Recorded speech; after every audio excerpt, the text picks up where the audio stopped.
সেই আন্দোলনের যে মূল দাবিটা, সেই দাবিটা কিন্তু অলরেডি কিন্তু আপনারা লক্ষ্য করে দেখবেন যে ছাত্রদের সঙ্গে তাদের সমঝোতা কিন্তু হয়নি, ছাত্রদের সঙ্গে তারা বসেওনি, স্টেক হোল্ডারদের সঙ্গে তারা যদি কথা বলেনি, তারা নিজেরাই আবার ওই হাইকোর্ট যে সমস্যা তৈরি করেছে সেই কোর্টকেই আবার সেখান থেকে রায়টা নিয়ে তারা প্রথম দিকে আপনাদের মনে আছে যখন এই সমস্যাটা শুরু হলো তখনই কিন্তু তারা বলতে শুরু করেছিল এটা কোর্টের ব্যাপার, কোর্টই সমাধান করবে প্রথম দিকে তাদের বলছিলেন।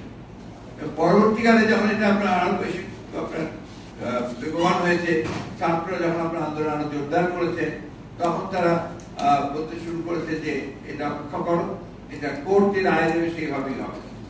মনে আছে? অর্থাৎ সমস্যাগুলোর সমাধান পাওয়ার জন্য প্রথম থেকেই তারা স্টেক হোল্ডারদের সঙ্গে অর্থাৎ ছাত্রদের সঙ্গে তারা কথা বলতো, আলোচনার মাধ্যমে সমাধানের পথে যেত। তারা কিন্তু আজকে এই বিষয়টা এখন পর্যন্ত এতদূর পর্যন্ত এইভাবে করাতো না। যেহেতু আজকে দেশের অবস্থা অত্যন্ত, আমরা তো রিসেন্টলি এত খারাপ অবস্থা দেখিনি।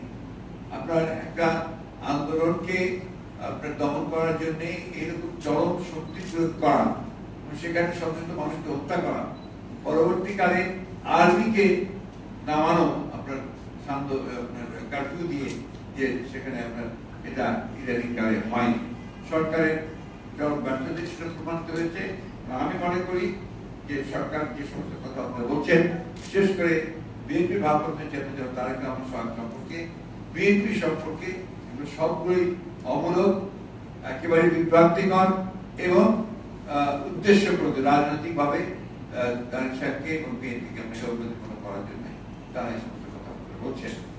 আজকে যে দেখবেন যে